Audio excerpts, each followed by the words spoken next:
ಇರುವಾಗ, ಪೂರ್ಣವಾದ ವಿಕಾರದಲ್ಲಿ ಇರುವಾಗ. ಹಾಗಾದರೆ ನನ್ನ ಗ್ರಹ ಬಹಳ ಸಣ್ಣದು. ಗ್ರಹ ಅಂದರೆ ಹೆಂಡತಿ ಆಗ್ಬೋದು, ಮಕ್ಕಳಾಗಬಹುದು, ಬಹಳ ಸಣ್ಣದು. ಆದರೆ ಇಷ್ಟು ಸಣ್ಣ ಗ್ರಹದಲ್ಲಿ ಇದ್ದದ್ದಕ್ಕೆ ನಾನು ಎಷ್ಟು ವಿಕಾರವುಳ್ಳವನಾಗಿದ್ದೇನೆ ಅಂತ ಊಹೆ ಮಾಡಲಿಕ್ಕೂ ಕೂಡ ಸಾಧ್ಯ ಇಲ್ಲ. ಆದರೆ ಶ್ರೀಮದಾಚಾರ್ಯರು ಹೇಳ್ತಾರೆ, ಭಗವಂತನ ಗ್ರಹ ಎಷ್ಟು ದೊಡ್ಡದು ಅಂತ ವಿಚಾರ ಮಾಡಿ. ಭಗವಂತನ ಗ್ರಹ ಎಷ್ಟು ದೊಡ್ಡದು ಅಂತ ವಿಚಾರ ಮಾಡಿ ಅನ್ನೋದನ್ನು ತಿಳಿಸೋದಕ್ಕೆ ಚಿದಚಿದ್ಭೇದ ಮಖಿಲಂ ವಿಧಾಯ ಆದಾಯ ಭುಂಜತೆ ಅಂತ ಹಿಂದೆ ಹೇಳಿದರು. ಆಮೇಲೆ ಅವ್ಯಾಕೃತ ಗೃಹಸ್ಥಾಯ ಅಂತ ಹೇಳಿದರು. ಚಿದಚಿದ್ಭೇದ ಮಖಿಲಂ, ಇಡೀ ಜಗತ್ತು, ಚೇತನಾಚೇತನಾತ್ಮಕವಾದ ಸಮಸ್ತ ಪ್ರಪಂಚ ಎಲ್ಲವೂ ಕೂಡ ನಾವು ಇವತ್ತು ಹುಟ್ಟಿಸಿಬಿಡ್ತೇವೆ ಮಕ್ಕಳನ್ನು, ಮುಗೀತು ಅಷ್ಟೇ. ಆಮೇಲೆ ಬೆಳೆಸುವ ಪ್ರಯತ್ನವನ್ನು ಮಾಡ್ತೇವೆ, ಪ್ರಯತ್ನವನ್ನು ಮಾತ್ರ ಮಾಡ್ತೇವೆ. ಅವರು ದೊಡ್ಡವರಾದ ಮೇಲೆ ನೀವೇನು ಬೆಳೆಸೋದು ಬೇಡ ಅಂತೂ ನಮಗನ್ಬಹುದು. ಆದರೆ ಹಾಗಾದರೆ ನಮ್ಮ ಮಕ್ಕಳ ಹೆಂಡತಿಯ ಎಷ್ಟು ಜವಾಬ್ದಾರಿಯನ್ನು ನಾವು ಹೊತ್ತಿದ್ದೇವೆ ಅಂತ ನಮಗೆ ಗೊತ್ತು. ಆದರೆ ಭಗವಂತ ಕೇವಲ ಜನ್ಮವನ್ನು ಮಾತ್ರ ಕೊಡುವವಲ್ಲ, ವಿಧಾಯ ಆದಾಯ ಭುಂಜತೆ. ಇದರಿಂದ ನಾವು ಅಷ್ಟಕಗಳನ್ನು ಕೂಡ ತೆಗೆದುಕೊಳ್ಬೇಕು. ಹಾಗಾದರೆ ಸೃಷ್ಟಿ, ಸ್ಥಿತಿ, ನಿಯಮನ, ಜ್ಞಾನ ಇವುಗಳನ್ನು ಸಮಸ್ತ ಪ್ರಪಂಚಕ್ಕೆ ಸಮಾಸವ್ಯಾಸ ರೂಪದಲ್ಲಿ ಕೊಡುವಂತಹ ಭಗವಂತ ಅವನು ಎಷ್ಟು ದೊಡ್ಡ ಗೃಹಸ್ಥ ಆಗಿರಬೇಕು ಅನ್ನೋದನ್ನು ಊಹೆ ಮಾಡಿಕೊಳ್ಳೋಣ. ಬಹುಶಃ ಅವನಕ್ಕಿಂತ ದೊಡ್ಡ ಗೃಹಸ್ಥ ಇಲ್ಲ. ಇಷ್ಟು ದೊಡ್ಡ ಗೃಹಸ್ಥನಾಗಿದ್ದರೂ, ಅಂದರೆ ಅತೀ ಸಣ್ಣ ಗೃಹಸ್ಥನಾದರೂ ನನಗೆ ಪೂರ್ಣವಾದ ವಿಕಾರ ಇದೆ. ಇಷ್ಟು ದೊಡ್ಡ ಗೃಹಸ್ಥನಾಗಿದ್ದರೂ ಅವನಿಗೆ ಅಣುವಷ್ಟು ವಿಕಾರ ಇಲ್ಲ ಅಂದರೆ ಇದು ನಿಜವಾದಂತಹ ಚಿಂತನೆ ಅಂತ ಶ್ರೀಮದಾಚಾರ್ಯರು ತಿಳಿಸುವುದಕ್ಕೋಸ್ಕರವಾಗಿ ಚಿದಚಿದ್ಭೇದ ಮಖಿಲಂ ವಿಧಾಯ ಆದಾಯ ಭುಂಜತೆ ಅವ್ಯಾಕೃತ ಗೃಹಸ್ಥಾಯ ರಮಾ ಪ್ರಣಯಿನೇ ನಮಃ ಅನ್ನುವುದಾಗಿ ಹೇಳ್ತಾರೆ.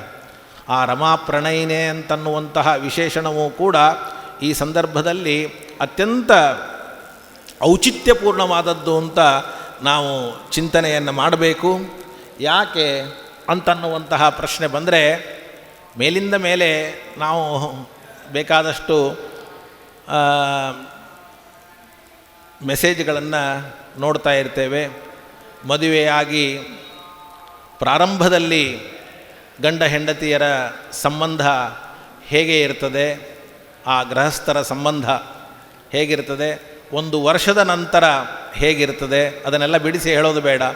2 ವರ್ಷದ ನಂತರ, 5 ವರ್ಷದ ನಂತರ ಹೇಗಿರ್ತದೆ ಅಂತನ್ನೋದನ್ನು ನಾನಾ ರೀತಿಯಲ್ಲಿ ಇವತ್ತು ಚಿತ್ರಿಸ್ತಾರೆ, ನಮ್ಮ ಮುಂದೆ ತಂದಿಡ್ತಾರೆ.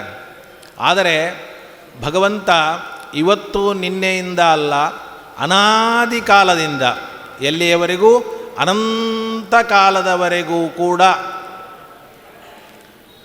ಲಕ್ಷ್ಮೀದೇವಿಗೆ ಪ್ರಿಯನಾಗಿ ಇದ್ದಾನೆ ಅಂದರೆ ಸಾಕು, ಅವನಂತಹ ಗೃಹಸ್ಥ ಇನ್ನೊಬ್ಬನಿಲ್ಲ ಅಂತ. ಅದಕ್ಕೆ ರಮಾ ಪ್ರಣಯಿನೇ, ಲಕ್ಷ್ಮೀದೇವಿಗೆ ಪ್ರಿಯ. ಮತ್ತು ವಿಶೇಷವಾಗಿ ದಾಸರು ಮಾ ಮನೋಹರ ಅಂತ ಹೇಳ್ತಾರೆ. ಲಕ್ಷ್ಮೀದೇವಿಯ ಮನಸ್ಸನ್ನು ಕೂಡ ಹರಣ ಮಾಡುವವನು, ಲಕ್ಷ್ಮೀದೇವಿಗೆ ಸಂತೋಷವನ್ನು ಕೊಡುವವನು ಅಂತ. ಹಾಗಾದರೆ ಒಬ್ಬ ಗೃಹಸ್ಥ ಎಷ್ಟೇ ಅವನು ಪ್ರಯತ್ನವನ್ನು ಮಾಡಿದರೂ ಕೂಡ ತನ್ನ ಹೆಂಡತಿಗೆ ಎಷ್ಟರ ಮಟ್ಟಿಗೆ ಪ್ರಿಯನಾಗಬೇಕು ಅಷ್ಟರ ಮಟ್ಟಿಗೆ ಮಾತ್ರ ಪ್ರಿಯನಾಗಲಿಕ್ಕೆ ಸಾಧ್ಯ. ಆದರೆ ಅನಾದಿ ಕಾಲದಿಂದ ಅನಂತ ಕಾಲದವರೆಗೂ ಕೂಡ ಏಕಪ್ರಕಾರಕವಾಗಿ ಸ್ವಲ್ಪವೂ ಕೂಡ ಪ್ರೀತಿ ಕಡಿಮೆ ಆಗದೇ ಇದ್ದಂತೆ ಇರುವಂತಹ ಗೃಹಸ್ಥ ಅಂತಂದರೆ ಅವನು ಅವ್ಯಾಕೃತ ಗೃಹಸ್ಥಾಯ ಅಂತನ್ನುವಂತಹ ಮಾತನ್ನು ಕೂಡ, ಯಾಕೆಂದರೆ ಬಹಳ ಮಹತ್ವದ್ದಿದು. ಗೃಹಸ್ಥನಿಗೆ ಉಳಿದ ಎಲ್ಲ ಜವಾಬ್ದಾರಿ ಹೇಗೋ ಹಾಗೆ ತನ್ನ ಹೆಂಡತಿಯನ್ನು ಪ್ರೀತಿಯಿಂದ ಇಟ್ಟುಕೊಳ್ಳುವುದು ಕೂಡ ಅಷ್ಟೇ ದೊಡ್ಡದಾದಂತಹ ಒಂದು ಜವಾಬ್ದಾರಿ. ಆದ್ದರಿಂದ ಅಂತಹ ಅವ್ಯಾಕೃತ ಗೃಹಸ್ಥಾಯ ರಮಾಪ್ರಣಯನೇ ನಮಃ ಅಂತ ಹೀಗೆ ಗೃಹಸ್ಥ ಆದರೆ ವಿಕಾರ ಇಲ್ಲ, ಇದು ಒಂದು ವಿರೋಧಾಭಾಸ ಅಂತ ನಾವು ತಿಳಿದುಕೊಳ್ಬೋದು. ಅದರಂತೆ ಇನ್ನೊಂದು ಮಾತಿದೆ, ಗೃಹಸ್ಥನಾಗುವಕ್ಕಿಂತ ಮೊದಲು ಇರುವ ಅವಸ್ಥೆ ಅಂದರೆ ಬ್ರಹ್ಮಚಾರಿ ಅಂತ ತೆಗೆದುಕೊಳ್ಳೋದು ಬೇಡ, ವರ ಅಂತ. ನಾಳೆ ಮದುವೆ ಆಗ್ತಾನೆ ಅಂದರೆ ಇವತ್ತು ಅವನನ್ನು ವರ ಅಂತ ನಾವು ಕರಿತೇವೆ. ಹಾಗಾದರೆ ನಾವೆಲ್ಲರೂ ಕೂಡ ವರನೂ ಆಗಬಹುದು, ವರಾಹನೂ ಆಗಬಹುದು ಸ್ವಲ್ಪ ಸಮಯಕ್ಕೆ. ಆದರೆ ಭಗವಂತ ಕೇವಲ ವರ ಅಲ್ಲ, ಇವನು ಅನಾದ್ಯಜ್ಞಾನ ಪಾರಾಯ ನಮೋ ವರವರಾಯತೆ ಅಂತ ಹೇಳ್ತಾರೆ. ವರವರ ಅಂದರೆ ಸಾಮಾನ್ಯವಾಗಿ ಸರ್ವೋತ್ತಮ, ವರ ಅಂದರೆ ಶ್ರೇಷ್ಠ, ಶ್ರೇಷ್ಠರಿಗೂ ಶ್ರೇಷ್ಠ. ವರವರ ಅಂತಂದರೆ ಅವನು ಸರ್ವೋತ್ತಮ ಅನ್ನುವ ಅರ್ಥವನ್ನು ನಾವು ತೆಗೆದುಕೊಳ್ಳಬಹುದು. ಆದರೆ ಅದರ ಜೊತೆಗೆ ಇನ್ನೊಂದನ್ನು ಕೂಡ ತೆಗೆದುಕೊಳ್ಳಬೇಕು. ಏನು ಅಂದರೆ, ಹೇಗೆ ಈ ತರಹದ ಗೃಹಸ್ಥನನ್ನು, ದೇವರಂತಹ ಗೃಹಸ್ಥನನ್ನು ಇನ್ನೊಬ್ಬನನ್ನು ಜಗತ್ತಿನಲ್ಲಿ ನೋಡಲಿಕ್ಕೆ ಹೇಗೆ ಸಾಧ್ಯ ಇಲ್ಲವೋ, ಹಾಗೆ ದೇವರಂತಹ ವರನನ್ನೂ ಕೂಡ ಜಗತ್ತಿನಲ್ಲಿ ನಾವು ಯಾರನ್ನೂ ಕೂಡ ನೋಡಲಿಕ್ಕೆ ಸಾಧ್ಯ ಇಲ್ಲ ಅನ್ನೋದನ್ನು ಕೂಡ ವರವರಾಯತೆ ಅಂತನ್ನುವಂತಹ ಮಾತಿನಿಂದ ಆಚಾರ್ಯರು ಸೂಚನೆ ಮಾಡ್ತಾ ಇದ್ದಾರೆ. ಇದಕ್ಕೆ ನಾವು ಅನೇಕ ಅರ್ಥಗಳನ್ನು ತಿಳಿಬಹುದು. ಬ್ರಹ್ಮದೇವರಾಗಿರಬಹುದು, ಮತ್ತೊಬ್ಬರಾಗಿರಬಹುದು. ಸಮುದ್ರ ಮಥನ ಕಾಲದಲ್ಲಿ ಲಕ್ಷ್ಮೀದೇವಿ ಪ್ರಾದುರ್ಭೂತಳಾದಾಗ ಅಲ್ಲಿರ್ತಕ್ಕಂತಹ ಎಲ್ಲರನ್ನೂ ಕೂಡ ಒಂದಲ್ಲ ಒಂದು ಕಾರಣದಿಂದ ಇವರು ನನಗೆ ವರ ಅಲ್ಲ ಅಂತ, ಅದೊಂದು ಬೇರೆ. ಆದರೆ ಕೇವಲ ಲಕ್ಷ್ಮೀದೇವಿ ಮಾತ್ರ ಭಗವಂತನನ್ನು ಬಿಟ್ಟು ಬೇರೆಯವರನ್ನು ವರ ಅಂತ ವರಿಸದೆ ಭಗವಂತನನ್ನು ಮಾತ್ರ ವರ ಅಂತ ವರಿಸಿದ್ದರಿಂದ ವರವರಾಯತೆ ಅನ್ನುವುದಾಗಿ ನಾವು ಚಿಂತನೆ ಮಾಡುವುದರ ಜೊತೆಗೆ, ಇವತ್ತು ಇಷ್ಟು ಆಶ್ಚರ್ಯ, ಅನೇಕ ಮತಗಳುಂಟು. ಎಷ್ಟು ಮತಗಳು ಉಂಟು? ಆ ಮತಗಳಲ್ಲಿ ದೇವರನ್ನು ಒಪ್ಪದ ಮತ ಇದೆ, ದೇವರನ್ನು ಒಪ್ಪದೇ ಇರುವ ಮತ ಇದೆ. ಆದರೆ ದೇವರನ್ನು ಒಪ್ಪಿದ, ದೇವರು ಅನ್ನುವ ಶಬ್ದ ಇರಲಿ, ಬ್ರಹ್ಮ ಅನ್ನುವ ಶಬ್ದ ಇರಲಿ, ಈಶ್ವರ ಅನ್ನುವ ಶಬ್ದ ಇರಲಿ, ಯಾವುದೇ ಶಬ್ದ ಇರಲಿ, ದೇವರನ್ನು ಒಪ್ಪುವ ಮತಗಳಿದೆ. ಆದರೆ ದೇವರನ್ನು ಒಪ್ಪುವ ಮತಗಳಲ್ಲಿ ವರನಾದ ದೇವರು ಯಾವ ಮತದಲ್ಲಿದ್ದಾನೆ ಅಂತ ಚಿಂತನೆ ಮಾಡಿ. ವರನಾದ ದೇವರು ಯಾವ ಮತದಲ್ಲಿದ್ದಾನೆ ಅಂತನ್ನೋದನ್ನು ನಾವು ಅವಶ್ಯವಾಗಿ ಚಿಂತನೆಯನ್ನೇ ಮಾಡಬೇಕು. ಯಾಕೆಂದರೆ ವರ ಅಂದರೆ ಕನಿಷ್ಠ ಪಕ್ಷ ಮಿನಿಮಮ್ ಕ್ವಾಲಿಫಿಕೇಷನ್ ಇರಬೇಕು. ಮಿನಿಮಮ್. ನಮ್ಮ ಒಂದು ಪ್ರಸಿದ್ಧವಾದ ಮಾತಿದೆ, ವರ ಅಂತನಬೇಕಾದ್ರೆ, ಅಂದರೆ ಮದುವೆ ಅಂತಂದರೆ ಕನ್ಯಾ ವರಯತೆ ರೂಪಂ ಮಾತಾ ವಿತ್ತಂ ಪಿತಾ ಶ್ರುತಂ ಬಾಂಧವಾ ಕುಲಮಿಚ್ಛಂತಿ ಮೃಷ್ಟಾನ್ನಂ ಇತರೇ ಜನಾ ಅಂತ ಅಷ್ಟೇ. ವರಂ ವರಯತೆ ರೂಪಂ, ಕನ್ಯಾ ವರಯತೆ ರೂಪಂ. ಕನ್ಯೆಗೆ ರೂಪ ಇದ್ದರೆ ಸಾಕು, ಅವಳು ದುಡ್ಡಿದೆಯೋ ಇಲ್ಲೋ ಅಥವಾ ಧಾರ್ಮಿಕನಾಗಿದ್ದಾನೆಯೋ ಇಲ್ಲೋ ಯಾವುದನ್ನೂ ಮಾಡೋದಿಲ್ಲ ವಿಚಾರ. ಕನ್ಯೆಗೆ ಅಷ್ಟು ಸಾಕು. ಮಾತಾ ವಿತ್ತಂ, ತಾಯಿ ನನ್ನ ಮಗಳನ್ನು ಮುಂದೆ ಸಾಕ್ತಾನೋ ಇಲ್ಲೋ, ಇವನಲ್ಲಿ ಹಣ ಇದೆಯೋ ಇಲ್ಲೋ ಅಂತ. ತಂದೆ ಹಣ ರೂಪಕ್ಕೆ ತಲೆ ಕಡಿಸ್ಕೊಳ್ಳೋದಿಲ್ಲ. ಆಗಿನ ಕಾಲದ ತಂದೆ, ಅವನು ಸಂಧ್ಯಾ ವಂದನೆ ಮಾಡ್ತಾ ಇದ್ದಾನೋ ಇಲ್ಲೋ, ಶಾಸ್ತ್ರ ಪಾಠ ಪ್ರವಚನ ಮಾಡ್ತಾ ಇದ್ದಾನೋ ಇಲ್ಲೋ, ಧಾರ್ಮಿಕನಾಗಿದ್ದಾನೋ ಇಲ್ಲೋ ಅಂತ. ಸಂಬಂಧ ಇಲ್ಲದೆ ಇದ್ದವರು ನಮ್ಮ ಮದುವೆಯಲ್ಲಿ ಒಳ್ಳೆಯ ಊಟ ಆದರೆ ಸಾಕು ಅಂತಾರೆ. ಹಾಗಾದರೆ ತಂದೆ, ತಾಯಿ, ಒಬ್ಬ ಕನ್ಯೆ, ಇವಳು ಅಪೇಕ್ಷಿಸುವಂತಹ ಗುಣಗಳು, ಇದು ಮಿನಿಮಮ್ ಕ್ವಾಲಿಫಿಕೇಷನ್. ಇದು ನಾವು ಯಾವ ಮತದ ದೇವರಲ್ಲಿ ಕಾಣಬಹುದು ಅಂತ ಯೋಚನೆ ಮಾಡೋಣ. ಯಾವ ಮತದ ದೇವರಲ್ಲಿ ಕಾಣೋಣ? ಕನಿಷ್ಠ ಪಕ್ಷ ಒಂದು ರೂಪ ಅನ್ನೋದೊಂದು ಗುಣ ಅಂತ ಇಟ್ಕೊಂಡ್ರೆ, ರೂಪ ಅನ್ನುವ ಗುಣ ಅಲ್ಲ, ನಿರ್ಗುಣ, ಯಾವ ಗುಣವೂ ಇಲ್ಲ ಅಂತ ಹೇಳುವಂತಹ ಬ್ರಹ್ಮನಲ್ಲಿ ಬೇರೆ ಯಾವ ಗುಣವೂ ಬೇಡ. ಆನಂದ ಬೇಡ, ಶೌರ್ಯ ಬೇಡ, ವೀರ್ಯ ಬೇಡ, ಬಲ ಬೇಡ, ಜ್ಞಾನ ಬೇಡ. ಕನಿಷ್ಠ ಪಕ್ಷ ರೂಪ ಅನ್ನುವಂತಹ ಒಂದು ಗುಣವನ್ನಾದರೂ ಕೂಡ ನಾವು ಕನ್ಯೆಗಾಗಿ ವರನಲ್ಲಿ ಅಂಗೀಕಾರ ಮಾಡಲೇಬೇಕು. ಆದರೆ ಅಂತಹ ರೂಪ ಅನ್ನುವ ಗುಣ ನಿರಾಕಾರನಾದ ನಿರ್ಗುಣನಾದ ಬ್ರಹ್ಮನಲ್ಲಿ ನಮಗೆ ಸಿಗಲಿಕ್ಕೆ ಸಾಧ್ಯ ಇಲ್ಲ. ನಾನು ಅದರ ಬಗ್ಗೆ ಹೆಚ್ಚು ವಿವರಣೆಯನ್ನು ಮಾಡೋದಿಲ್ಲ.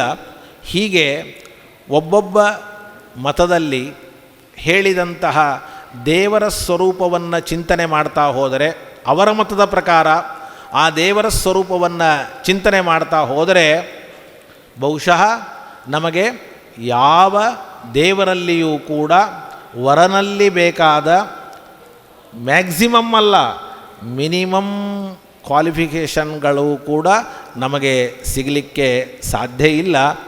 ಆದರೆ ಶ್ರೀಮದ್ ಆಚಾರ್ಯರ ಸಿದ್ಧಾಂತ, ದ್ವೈತ ಸಿದ್ಧಾಂತದಲ್ಲಿರುವ ಏನು ದೇವರಿದ್ದಾನೆ, ಈ ದೇವರಲ್ಲಿ ಮಾತ್ರ ನಾವು ವರನಲ್ಲಿರುವಂತಹ ಒಂದಲ್ಲ ಎರಡಲ್ಲ ಅನಂತ ಗುಣಗಳನ್ನು ಕಾಣಬಹುದು ಅನ್ನೋದಕ್ಕೆ ಆಚಾರ್ಯರು ನಮೋ ವರವರಾಯತೆ ಅನ್ನುವಂತಹ ಮಾತನ್ನು ತಿಳಿಸಿದ್ದಾರೆ. ಆದ್ದರಿಂದ ಭಗವಂತ ಇದೊಂದು ನಮಗೆ ವಿರೋಧಾಭಾಸ. ವರನೂ ಹೌದು, ಗೃಹಸ್ಥನೂ ಹೌದು. ಗೃಹಸ್ಥನಾದ ಮೇಲೆ ಅವನನ್ನು ವರ ಅನ್ನೋದಿಲ್ಲ, ವರ ಅನ್ನುವಾಗ ಗೃಹಸ್ಥ ಅನ್ನೋದಿಲ್ಲ. ಆದರೆ ನಮ್ಮ ದೇವರು ಯಾವಾಗಲೂ ವರ, ಯಾವಾಗಲೂ ಗೃಹಸ್ಥ. ಇಂತಹ ವಿರೋಧಾಭಾಸವನ್ನು ನಾವು ಚಿಂತನೆಯನ್ನು ಮಾಡಿದರೆ ನೈವೇದ್ಯ ಕಾಲದಲ್ಲಿ ನಮಗೆ ಆಗುವಂತಹ, ನಾವು ವಿಷವನ್ನು ಪ್ರಾಶನೆ ಮಾಡಿದರೂ ಕೂಡ ಅದು ನಮಗೆ ಅಮೃತ ಆಗಲಿಕ್ಕೆ ಸಾಧ್ಯ ಅಂತನ್ನುವಂತಹ ಚಿಂತನೆಯನ್ನು ನಾವು ಇಡೀ ದ್ವಾದಶ ಸ್ತೋತ್ರದ ಉದ್ದಕ್ಕೂ ಪ್ರಾರಂಭದಲ್ಲಿಯೇ ತನುತ್ವೇಪ್ಯಖಿಲಂಭರಂ, ತನುತ್ವೇಪಿ ಅಖಿಲಂಭರಂ, ಇದೊಂದು ವಿರೋಧಾಭಾಸ. ಭಗವಂತನ ಉದರದಲ್ಲಿ ಏನಿಲ್ಲ, ಎಲ್ಲವೂ ಭಗವಂತನ ಉದರಲ್ಲಿದೆ. ಹಾಗಾದರೆ ನಾವು ಊಟ ಆದಮೇಲೆ ಕೈಯಾಡಿಸಿಕೊಂಡ್ರೆ ನಮ್ಮ ಉದರ ನಮಗೇ ಜಾಸ್ತಿ ಅಂತ ಕಾಣಿಸ್ತದೆ. ಹಾಗಾದರೆ ಒಂದು ತುತ್ತು ಊಟ ಅಲ್ಲ, ಸಮಗ್ರವಾದ ಅನಂತಕೋಟಿ ಬ್ರಹ್ಮಾಂಡ ಭಗವಂತನ ಉದರದಲ್ಲಿದ್ದರೂ ಕೂಡ ಅದು ತನು ಎಷ್ಟು ತೆಳವಾದದ್ದು ಅಂತ ಊಹೆ ಮಾಡಲಿಕ್ಕೆ ಸಾಧ್ಯ ಇಲ್ಲ. ಹೀಗೆ ರಮಾ ಚಕೋರಿ ವಿಧವೆ ದುಷ್ಟ ದರ್ಪೋದ ವನ್ನಯೇ. ನೀವು ಯಾರಾದರೂ ಗಂಟೆ ಬಾರಿಸ್ಬೇಕು ದಯಮಾಡಿ, ನಾನೇ ನಮೋ ನಾರಾಯಣಾಯತೆ ಅಂತ ಹೇಳ್ತಾ, ರಮಾ ಚಕೋರಿ ವಿಧವೆ, ಲಕ್ಷ್ಮೀದೇವಿಗೆ ಚಂದ್ರನಂತೆ. ನೋಡಿ, ಇದು ವಿರೋಧಾಭಾಸ. ಅದಾದ ಮೇಲೆ ದುಷ್ಟದರ್ಪೋದ ವನ್ನಯೇ, ಇದ್ದಕ್ಕಿದ್ದ ಹಾಗೆ ಚಂದ್ರ ಆಗಿದ್ದ ವನ್ಹಿ ಆಗಿಬಿಟ್ಟ. ಅದು ಯಾವುದೋ ವನ್ಹಿ ಅಲ್ಲ, ಲಾಲಾರಸ, ಸಮುದ್ರದ ಆಳದಲ್ಲಿರುವಂತಹ ವನ್ಹಿ. ಕಾಡ್ಗಿಚ್ಚಲ್ಲ, ಅದು ಸಮುದ್ರದ ಕಿಚ್ಚು. ಸತ್ಪಾಂತ ಜನಗೇಹ, ಸಜ್ಜನರೆಂಬುವ ಹಾದಿ ಹೋಕರು, ಮುಕ್ತಿ ಮಾರ್ಗಕ್ಕೆ ಹೋಗುವ ಸಜ್ಜನರಿಗೆ ಅವನು ಮನೆ ಅನ್ನುವುದಾಗಿ ಹೇಳ್ತಾ ಇದ್ದಾರೆ. ಅಂದರೆ ಒಂದು ಸಮುದ್ರದ ಆಳದಲ್ಲಿರುವ ಬೆಂಕಿ, ಇನ್ನೊಂದು ಆಕಾಶದಲ್ಲಿರುವ ಚಂದ್ರ, ಮತ್ತೊಂದು ಭೂಮಿಯಲ್ಲಿರುವ ಮನೆ. ಹಾಗಾದರೆ ಭಗವಂತ ಏಕಕಾಲದಲ್ಲಿ ಭೂಮಿಯಲ್ಲಿರುವ ಮನೆ ಆಗ್ತಾನೆ, ಸಮುದ್ರದ ಆಳದಲ್ಲಿರುವ ಬೆಂಕಿ ಆಗ್ತಾನೆ, ಆಕಾಶದ ಮೇಲೆ ಚಂದ್ರ ಆಗ್ತಾನೆ. ಇದು ನಮ್ಮ ದೇವರಿಗೆ ಬಿಟ್ಟು ಬೇರೆ ಯಾರಿಗೆ ಇರಲಿಕ್ಕೆ ಸಾಧ್ಯ ಅಂತನ್ನುವಂತಹ ಒಂದು ವಿಶೇಷವನ್ನು ಕೂಡ ತಿಳಿಸ್ತಾರೆ. ಇಂತಹ ಅನೇಕ ವಿಶೇಷಣಗಳನ್ನು ಒಳಗೊಂಡ ದ್ವಾದಶ ಸ್ತೋತ್ರವನ್ನು ಕೊಟ್ಟ ಆಚಾರ್ಯರಿಗೆ ಅನಂತ ನಮಸ್ಕಾರಗಳನ್ನು ತಿಳಿಸ್ತಾ, ಹೆಚ್ಚು ಸಮಯವನ್ನು ತೆಗೆದುಕೊಂಡದ್ದಕ್ಕೆ ಎಲ್ಲ ವಿದ್ವಾಂಸರ ಕ್ಷಮೆಯನ್ನು ಕೇಳ್ತಾ, ಈ ಒಂದು ಶ್ರೀಮನ್ಮಧ್ವ ಸಿದ್ಧಾಂತ ಉನ್ನಾಹಿನಿ ಸಭೆಯ 147ನೆಯ ಅಧಿವೇಶನದ ಮುಕ್ತಾಯ ಸಮಾರಂಭದಲ್ಲಿ ನಾವು ಇದ್ದೇವೆ. ಅನೇಕ ಜನ ವಿದ್ವಾಂಸರು, ವಿದ್ಯಾರ್ಥಿಗಳು ಈ ಸಭೆಯಲ್ಲಿ ಭಾಗವಹಿಸಿದ್ದಾರೆ. ಅನೇಕ ವಿದ್ವಾಂಸರಿಗೆ ವೇದಿಕೆಯ ಮೇಲೆ ಪ್ರವಚನದ ಅವಕಾಶ ಆಗಿಲ್ಲ. ಅಂತಹ ವಿದ್ವಾಂಸರು ಕೂಡ ಯಾವುದೇ ಕಾರಣಕ್ಕೂ ಅನ್ಯಥಾ ಭಾವಿಸಬಾರದು ಅಂತ ಅವರಲ್ಲಿ ನಾನು ಕ್ಷಮೆಯನ್ನು ಕೇಳ್ತಾ, ಜೊತೆಗೆ ಇಲ್ಲಿ ಬಂದ ವಿದ್ವಾಂಸರು ಉಪನ್ಯಾಸವನ್ನು, ಅನುವಾದವನ್ನು ಮಾಡುವುದಲ್ಲದೆ ಅನೇಕ ವಿದ್ಯಾಪೀಠಗಳಿಂದ ಬಂದಂತಹ ಎಲ್ಲ ವಿದ್ಯಾರ್ಥಿಗಳ ಪರೀಕ್ಷೆಯನ್ನು ಕೂಡ ಸ್ವೀಕಾರ ಮಾಡಿದ್ದಾರೆ. ತಮಗೆ ಎಷ್ಟೇ ಸಮಯ ಇಲ್ಲದೇ ಇದ್ದರೂ ಕೂಡ ಹೋಗಿ ಕೂತ್ಕೊಂಡು 3 ತಾಸು ಪರೀಕ್ಷೆಯನ್ನು ಅವರು ಸುಧಾಕರ 5 ನಿಮಿಷಪ್ಪ. ನಾನು ಸಭೆಯ ಪರವಾಗಿ, ನಮ್ಮ ಸೆಕ್ರೆಟರಿಗಳ ಪರವಾಗಿ ಧನ್ಯವಾದವನ್ನು ತಿಳಿಸ್ತಾ ಇದ್ದೇನೆ. ಎರಡನೇದಾಗಿ 2 ಕಾರಣಕ್ಕೆ ಕ್ಷಮೆ ಕೇಳಬೇಕು. ಒಂದು, ಸ್ವಲ್ಪ ನಮ್ಮ ವಿದ್ವಾಂಸರಿಗೆ ತೀರ್ಥಪ್ರಸಾದದಲ್ಲಿ ಅನಾನುಕೂಲ ಆಗಿದೆ, ಅದರ ಬಗ್ಗೆ ಒಂದು ಕ್ಷಮೆ. ಇನ್ನೊಂದು, ಹೋದ ಬಾರಿ ದರ್ಶನ ಆಗಿತ್ತು, ಈ ಬಾರಿ ದರ್ಶನ ಆಗಲೇಬೇಕಾಗಿತ್ತು. ಆದರೆ ಏನು ಕಾರಣ ಅಂತ ಗೊತ್ತಿಲ್ಲ, ದರ್ಶನದ ವ್ಯವಸ್ಥೆ ಬಹಳ ಪ್ರಯತ್ನಪಟ್ಟರೂ ಕೂಡ ಮಾಡಲಿಕ್ಕೆ ಆಗಿಲ್ಲ. ಅದಕ್ಕಾಗಿಯೂ ಕೂಡ ಒಂದು ಕ್ಷಮೆಯನ್ನು ನಾನು ವಿದ್ವಾಂಸರಲ್ಲಿ ಕೇಳ್ತೇನೆ.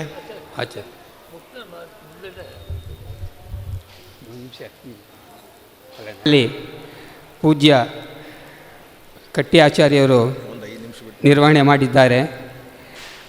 ಹೇಗೆ ಅಂದರೆ, ಯಾರು ಬರಲಿ ಬರದೇ ಹೋಗಲಿ, ಬೆಳಗ್ಗೆ 7:15 ಇಲ್ಲಿ ಕೂತು ರಾತ್ರಿ 8:45, 9 ಗಂಟೆ ತನಕ ಏಕಪ್ರಕಾರವಾಗಿ ಕೂತಿರ್ತಾರೆ. ನಿಮಗೆ ಅವರ ಒಂದು ಸಮಯದ ಪ್ರಜ್ಞೆ ಮತ್ತು ಅದು ವಿದ್ವಾಂಸರ ಜೊತೆ ಸಮಯದ ನಿರ್ಬಂಧ ಮಾಡಿ ನಡೆಸ್ಕೊಬೇಕಾದ್ರೆ ಅದು ಅಲ್ಲಿ ಕೂತ್ಕೊಂಡು ಅವರಿಗೆ ಗೊತ್ತಾಗುತ್ತೆ. ನಾವು ಪಕ್ಕದಲ್ಲಿದ್ದರೂ ಕೂಡ ಅದರ ಶಾಖ ನನಗೂ ಬರುತ್ತೆ. ಅದರಿಂದ ಈ ಒಂದು ಉತ್ತಮವಾಗಿರತಕ್ಕಂಥ ಈ ನಡತೆ ಇದು ದೊಡ್ಡ ಆಸ್ತಿ. ಅದು ಅವರಿಗೆ ಬಳುವಳಿಯಾಗಿ ಬಂದಿದೆ. ನಮ್ಮ ಇಂಗ್ಲೀಷಲ್ಲಿ ಪ್ರೆಸಿಡೆಂಟ್ ಅಂತ ಹೆಸರು. ಪ್ರೆಸಿಡೆಂಟ್ ಅಂದರೆ ಪ್ರೆಸಿಡೆಂಟ್ ಅಂದರೆ ಒತ್ತಡಕ್ಕೆ ಬಾಗ್ತಕ್ಕಂಥದ್ದು ಡೆಂಟ್ ಆಗ್ತಾರೆ, ಬಗ್ತಾರೆ. ಆದರೆ ಇವರು ಸ್ವಭಾವತಃ ಏನು ಆ ಒಂದು ನೈಪುಣ್ಯವನ್ನು ಪಡೆದಿದ್ದಾರೆ. ನಿಜವಾದ ಅರ್ಥದಲ್ಲಿ ಅವರು ಪ್ರೆಸಿಡೆಂಟ್ ಆಗಿ ಈ ಕಾರ್ಯವನ್ನು ನೆರವೇರಿಸಿದ್ದಾರೆ. ಇದಕ್ಕೆ ನಮ್ಮ ಸಭಾ ಪರವಾಗಿ ಮತ್ತು ನಿಮ್ಮೆಲ್ಲರ ಪರವಾಗಿ, SMSO ಪರವಾಗಿ ಮತ್ತು ನಮ್ಮ ಅನಂತನ್ ಸೆಕ್ರೆಟರಿ ಪರವಾಗಿ ಅವರಿಗೆ ಹೃತ್ಪೂರ್ವಕವಾಗಿರತಕ್ಕಂಥ ನಮಸ್ಕಾರಗಳನ್ನು ಸಲ್ಲಿಸ್ತಾ ಇದ್ದೇನೆ. ಈ ಒಂದು ಸಂದರ್ಭದಲ್ಲಿ ಅವರಿಗೆ ಒಂದು ಸಣ್ಣ ಮರ್ಯಾದೆಯನ್ನು ಕೂಡ ಮಾಡಬೇಕು ಅಂತ ನಾನು ಈ ಸ್ಪೆಷಲ್ ಲೆಕ್ಚರ್ ಮಾಡಿದ್ದಕ್ಕೆ ಅವರಿಗೆ ನಮ್ಮ ಸೆಕ್ರೆಟರಿ ಅನಂತನ್ ಅವರು ಮರ್ಯಾದೆ ಮಾಡಬೇಕು ಅಂತ ಕೇಳ್ತೀನಿ.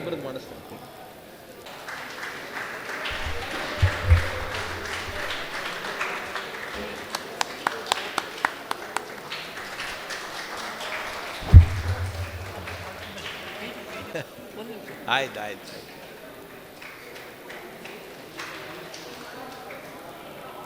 ಮಾಡಲಾಗಿದೆ.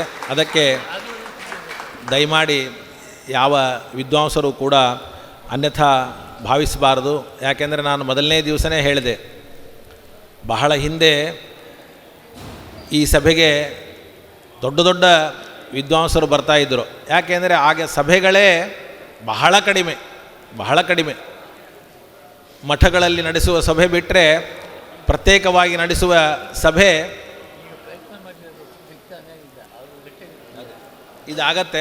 ಇದಾಗಿದೆ. ಆದ್ದರಿಂದ ಈ ಸಭೆಗೆ ಎಲ್ಲರೂ ಕೂಡ ಬರ್ತಾಯಿದ್ದರು. ಆದರೆ ಈ ಸಂದರ್ಭದಲ್ಲಿ ಎಲ್ಲ ವಿದ್ವಾಂಸರು ಈ ಸಭೆಗೆ ಬರಬೇಕು ಅಂತಂದರೆ ದೇವರ ದರ್ಶನವೇ ಪ್ರಧಾನ. ಯಾಕೆಂದರೆ ಸಭೆ ಈಗ ಪ್ರತಿ ದಿವಸವೂ ನಡೀತದೆ, ಪ್ರತಿಯೊಂದು ಊರಿನಲ್ಲಿ ನಡೀತದೆ. ಆದರೆ ತಾವೆಲ್ಲರೂ ಇಷ್ಟು ವಿಶ್ವಾಸದಿಂದ ಬಂದದ್ದು ದೇವರ ದರ್ಶನಕ್ಕಾಗಿ. ಅದು ಕಾರಣಾಂತರಗಳಿಂದ ಇನ್ನೂ ಪ್ರಯತ್ನ ನಡೆದಿದೆ ಅಂತ ನಮ್ಮ ಆಸೆ ಇದೆ. ಆದರೆ ಮುಂದಿನ ವರ್ಷದ ನಾನು ಆಸೆಯನ್ನು ಈಗ ಇಟ್ಕೊಂಡಿದ್ದೇನೆ. ಇನ್ನು ವಿದ್ಯಾರ್ಥಿಗಳನ್ನು ವಿಶೇಷವಾಗಿ ವಿದ್ಯಾಪೀಠದವರು ಎಲ್ಲ ವಿದ್ಯಾಪೀಠದವರು ಕಳಿಸೋದರ ಜೊತೆಗೆ ತಮ್ಮ ಮನೆಯಲ್ಲಿ 2-3 ಜನ ವಿದ್ಯಾರ್ಥಿಗಳನ್ನು ಇಟ್ಟುಕೊಂಡು ಅವರನ್ನು ಸಿದ್ಧಪಡಿಸಿ ಇಲ್ಲಿ ಕರ್ಕೊಂಡು ಬಂದಿದ್ದಾರೆ. ಆ ಎಲ್ಲ ವಿದ್ವಾಂಸರಿಗೂ ಕೂಡ ಸಭೆಯ ಪರವಾಗಿ ನಾನು ವಿಶೇಷವಾದ ಕೃತಜ್ಞತೆಯನ್ನು ಹೇಳ್ತಾ ಇದ್ದೇನೆ. ನಾನು ನಿನ್ನೆ ಜನರಲ್ ಬಾಡಿ ಮೀಟಿಂಗ್ನಲ್ಲಿ ಹೇಳಿದೆ, ಈ ಸಭೆಗಾಗಿ ನಾವು ಬೇರೆಯವರಲ್ಲಿ ಯಾವುದೇ ತರಹದ ಡೊನೇಷನ್ನನ್ನು ಅಪೇಕ್ಷೆ ಮಾಡೋದಿಲ್ಲ. ಯಾವ ದಾನಿಗಳನ್ನು ಕೂಡ ಇದಕ್ಕಾಗಿ ನಾವು ಅಪೇಕ್ಷೆ ಮಾಡೋದಿಲ್ಲ. ಕಾರಣ ಇಷ್ಟೇ, ನಮಗೆ ಆ SMSO ನಿಧಿಯ ಎಲ್ಲ ಸ್ಟಾಫ್ಗಳು, ಅವರು ವರ್ಕರ್ಸ್, ಅವರು ಪೂರ್ಣವಾಗಿ ಇದಕ್ಕೆ ತಮ್ಮ ಏನು ಲಾಭಾಂಶ ಇದೆ ಅದನ್ನಷ್ಟೂ ಕೂಡ ನಮ್ಮ ಸಭೆಗೆ ಕೊಡ್ತಾ ಇದ್ದಾರೆ. ಪ್ರತಿ ವರ್ಷವೂ ಕೂಡ ಸುಮಾರು 39 ಶಾಖೆಗಳಿದೆ. SMSO ಪರ್ಮನೆಂಟ್ ನಿಧಿ ಅಂತೇನು ಬ್ಯಾಂಕ್ ಇದೆ, 39 ಶಾಖೆಗಳು. ಆ 39 ಶಾಖೆಗಳ ಲಾಭಾಂಶವನ್ನು ಕೂಡ ನಮ್ಮ ಸಭೆಗೆ ನಿನ್ನೆ ಒಂದು ಮಾತು ಹೇಳಿದೆ, ಯಾವುದೇ ಒಂದು ಬ್ಯಾಂಕಿನ ಲಾಭಾಂಶ ಅದು ಈ ತರಹದ ವಿದ್ಯಾವಂತರಿಗೆ ಅದು ಲಾಭ ಆಗುವಂತೆ ಇರುವ ಬ್ಯಾಂಕ್ ಅಂದರೆ ಅದು SMSO ನಿಧಿ ಮಾತ್ರ ಅಂತ ನಿನ್ನೆ ಒಂದು ಮಾತು ಹೇಳಿದ್ದೆ. ಆ ಎಲ್ಲ ಕೆಲಸ ಉದ್ಯೋಗಸ್ಥರಿಗೂ ಕೂಡ ನಾನು ಈ ಸಂದರ್ಭದಲ್ಲಿ ವಿಶೇಷವಾದ ಕೃತಜ್ಞತೆಯನ್ನು ಸಲ್ಲಿಸ್ತೇನೆ. ಅದರಂತೆ ಸಭೆಯ ಎಲ್ಲ ಪದಾಧಿಕಾರಿಗಳಿಗೂ, ನಮ್ಮ ಅನಂತನ್ನವರಿಗೂ, ರಾಘವೇಂದ್ರ ರಾಯರಿಗೂ ಎಲ್ಲರಿಗೂ ಕೂಡ ಮತ್ತೊಮ್ಮೆ ವಿಶೇಷವಾದ ಕೃತಜ್ಞತೆಯನ್ನು ಸಲ್ಲಿಸ್ತಾ, ಈ ಸಭೆ 3 ದಿವಸದವರೆಗೂ ಕೂಡ ನಿರ್ವಿಘ್ನವಾಗಿ ನಡೆಯೋದಕ್ಕೆ ಅನುಗ್ರಹವನ್ನು ಮಾಡಿದ ಪರಮ ಪೂಜ್ಯ ಸ್ವಾಮಿಗಳ ಮುಖಾಂತರ, ವಾಯುದೇವರ ಮುಖಾಂತರ ಭಗವಂತನಲ್ಲಿ ಸಮರ್ಪಣೆ ಇನ್ನು ಮುಂದೆ ಮಾಡೋದಿದೆ, ಮಾಡಿಲ್ಲ ಇನ್ನು. ಯಾಕೆಂದರೆ ಒಬ್ಬ ವಿದ್ವಾಂಸರು 5 ನಿಮಿಷ ಮಾತನಾಡ್ತೀವಿ ಅಂತ ಹೇಳಿ